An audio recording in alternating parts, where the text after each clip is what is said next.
This program is proudly brought to you by Telecom Limited and Daytech.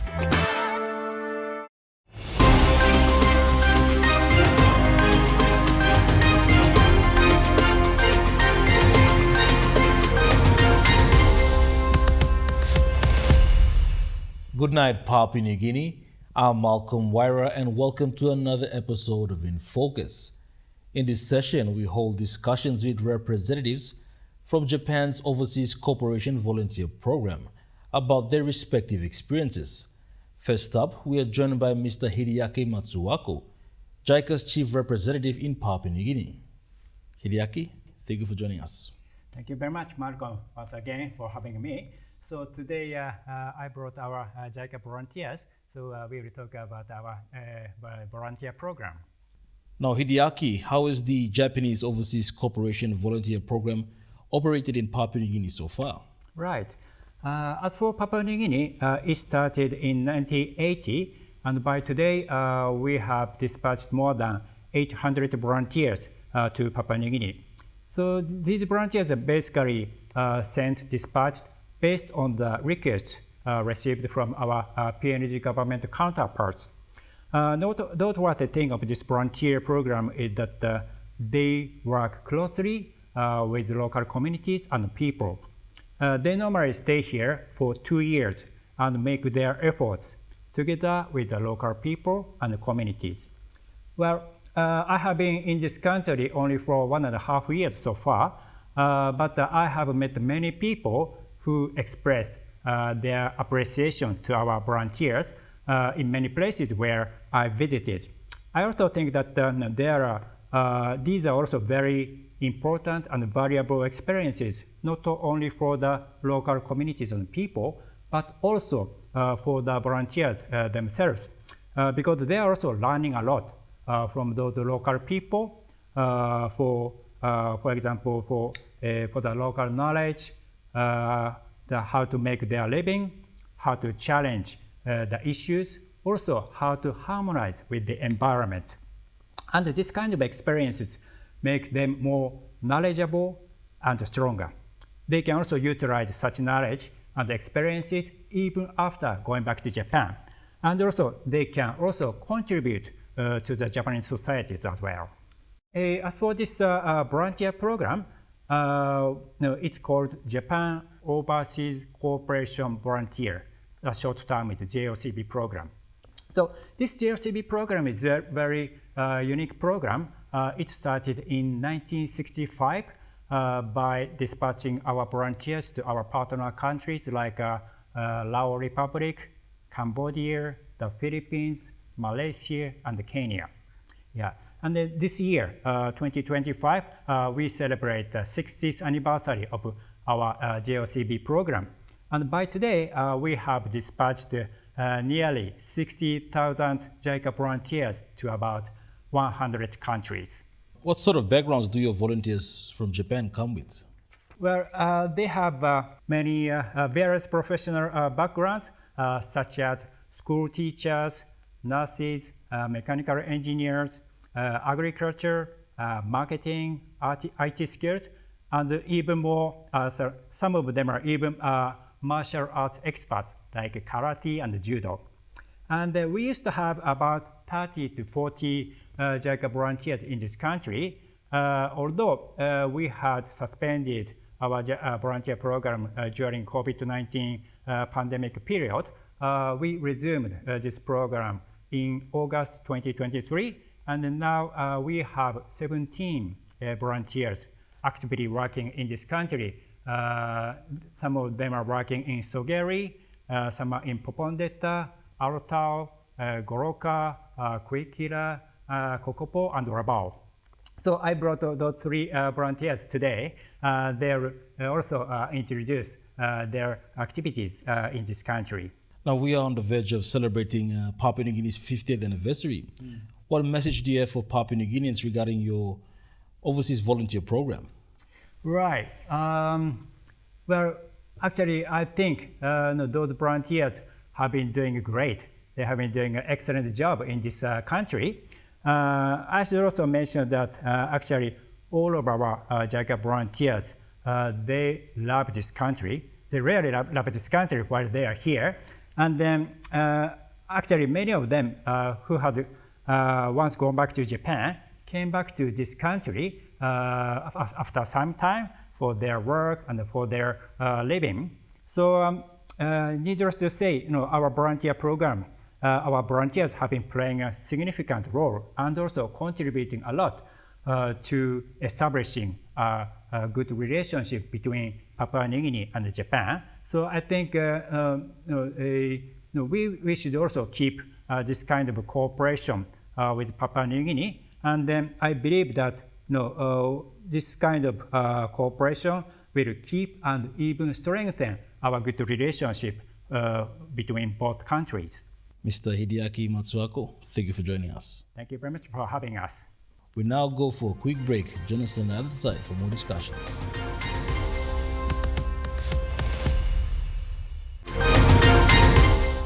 Welcome back. You're watching In Focus. In this session, we are joined by Mr. Yu Suzuki and Mr. Shota Uchiyama, both of whom are volunteers within the PNG education system. Gentlemen, thank you for joining us. Thank you. Thank you very much. Firstly, could you give us a bit of background about yourselves and what motivated you both to venture into the education sector in Papua New Guinea? I'm teaching science, English, and art at Sogeri Primary School. Before I joined the JOCB program, I worked as a primary school English teacher in Nara. Through that experience, I came to understand the importance of connecting children with the world from an early age. And that's why I applied for JOCB program, because it's the assignment includes the opportunity to conduct online exchange class with school in Japan. This assignment is something that aligns well with my previous skills and experience, and which I found very fulfilling. I'm a teacher at the Popondita Primary School and teaching science and mathematics. And before coming here, I'm in Papua New Guinea. I worked as an English teacher in junior high school. And I have been teaching for 7 years. And I majored in British and American Studies at the university, and where I realized that English is not just a language, but also powerful to broaden our horizon and to connect with people from different backgrounds. So that's what inspired me to teach not just the language, but also its value in their lives. And also what motivated me to join JICA volunteer was a lesson I took at university. Through the lesson, I learned that many children from around the world cannot access basic education even though they have desire to learn. So when I knew the things, I was deeply shocked. I wonder what I can do. So I know that I have just a small power. I'd like to help them. Then I set my goal to one day work as a volunteer to contribute to improving the education where it's most needed. Prior to coming to Papua New Guinea, what did you know about Papua New Guinea? Papua New Guinea is kind of a developing country, but I'm living in Popondita, so they are very welcoming and kindly. So whenever I met people and everyone, they say awara, it's a Popondita oral language, and they were smiling. So I really happy to meet them. The environment surrounding around me is very good. Yeah. Now, Shota, I understand you're planning to travel to Japan with several of your students and teachers. Could you tell us about what you hope to achieve from this visit? So far, we held about 20 online exchange classes. They introduced their local communities, lifestyle, food, and culture, and they also perform traditional dances. And then they are really fascinated by the Japanese culture, because it's something rarely get to experience. Now we are taking the next step. From July 13th to 22nd, 6 students and 1 teacher from Sogeri Primary School will visit Japan. We will visit elementary school in Nara and Osaka, where we've been connecting online to meet our friends in person and attend class together.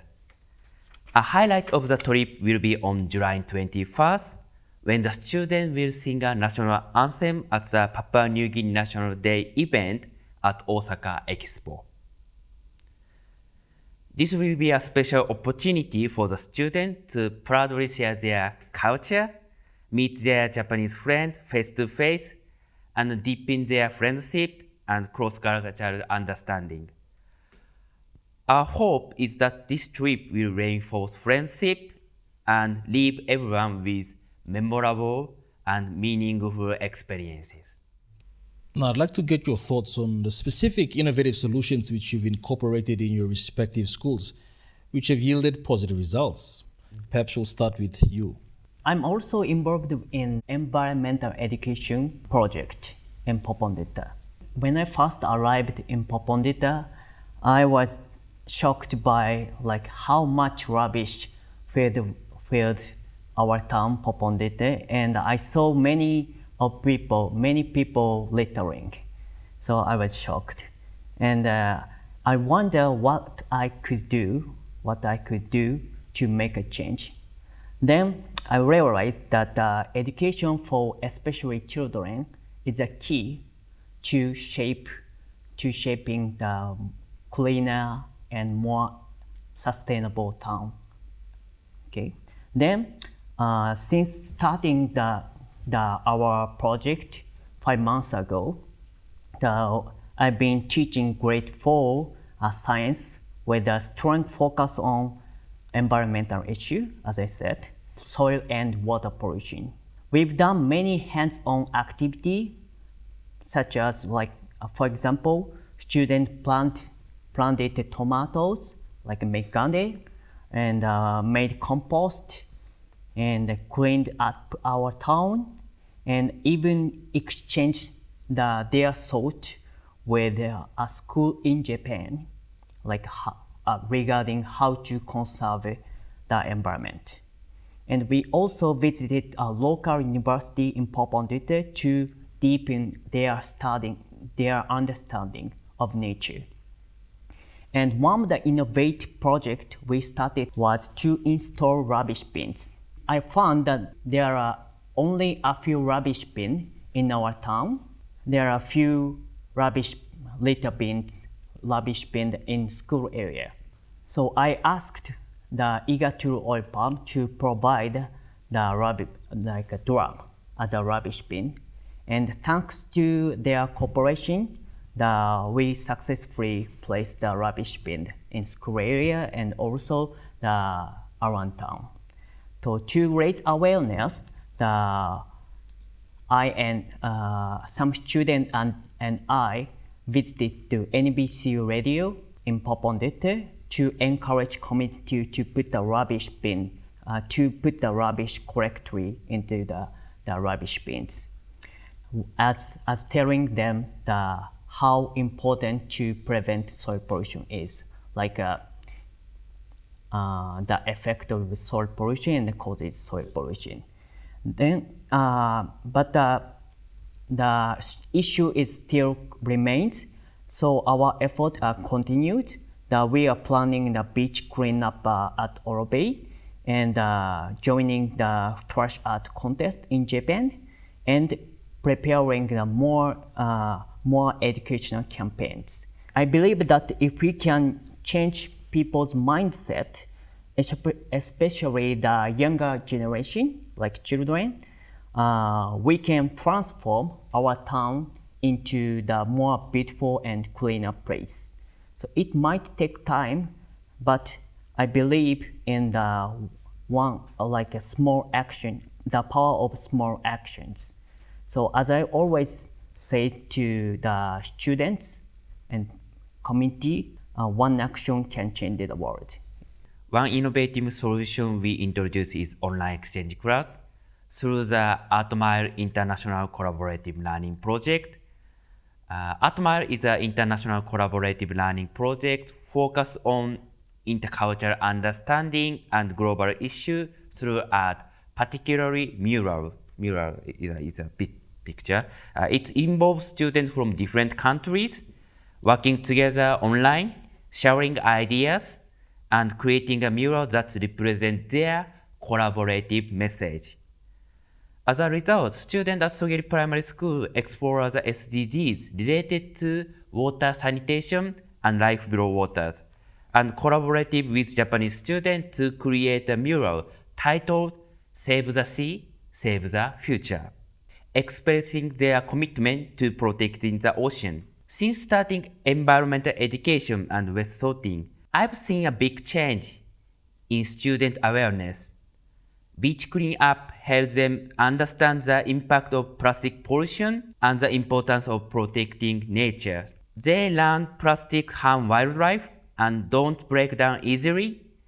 Now they actively pick up and sort waste, realizing how their action affects the environment, a key step toward a sustainable future.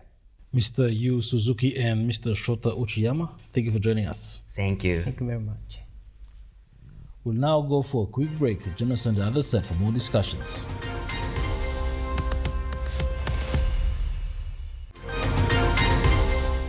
Welcome back. You're watching In Focus. Now, in this last session, we are joined by Mr. Kento Mochizuku, who is a volunteer under the Milne Bay Provincial Government. Kento, thank you for joining us. Thank you for having me. Now, firstly, Kento, what is your background and in what capacity are you engaged within the Milne Bay Provincial Government? Yes, before I joined the JICA Frontier program, I worked as a system engineer at the Japanese IT company for 7 years. I was involving in improving the office work efficiency for client companies.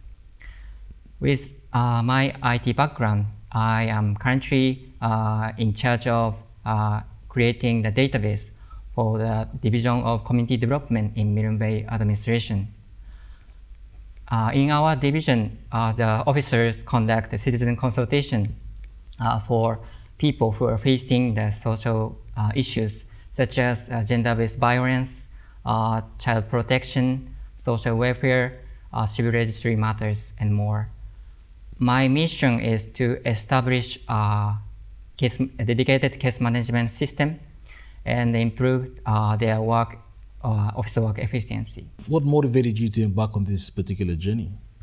Yes, I joined the JOCB because it has been my dream to work in international cooperation since I was a junior high school student. And I also wanted to challenge myself and see how I could contribute to community development using the skill that I had cultivated over the past 7 years. Prior to coming to Papua New Guinea, what was your impression of Papua New Guinea? Yes, the people in Papua New Guinea is so friendly, and every time I greet them, yeah, they smile, and even if I met for the first time, they smile to me and talk to me, very friendly. So yeah, I love the like a characteristic of the people in Papua New Guinea. Has there been a particular aspect of the organizations that which you are currently engaged in that you've improved in a certain extent? I believe the officers' work efficiency has significantly improved. Before I joined, each officer managed their cases independently. Some used Excel, while others kept records on paper. To streamline the consultation process, I introduced a cloud-based database and developed a dedicated case management system. Now, when a client visits the office, the officer enters the personal data and case information into the system. So this has allowed us to collect and store the variable data in our division. which we can analyze the trends and issues occurring in Milne Bay. Also, officers can plan their activities based on the accurate data generated by the system. For example, if a specific area has a high number of GBV cases, GBV officer can investigate what's happening there and allocate the resources to address the issue. In other words, the system can provide the accurate data that help officers to take informed, targeted action. Also, the officer provide valuable information to the stakeholders. They can generate reports or statistics to the stakeholders, such as the police, the court, the hospital, this kind of news organization, and general public. This contributes to raising awareness of the social issue the citizens are facing. From the supervisory perspective, the system can also make it easy to organize and monitor workloads. Supervisor can see the status of all cases. If one officer is handling too many, the supervisor, they can move the cases to other officers to make overalls more balanced. This has really strengthened our ability to manage divisions as a whole. So at the micro level, officers are working more efficiently and can better support citizens. At the macro level, supervisor can manage operations more effectively. These are the positive changes that this system has brought to our work. Mr. Kento Mochizuku, thank you for joining us. Thank you very much. Well, viewers, that ends this episode of In Focus. Do join us again next week, Monday, on our regular time slot of 7 p.m. Till then, bye for now.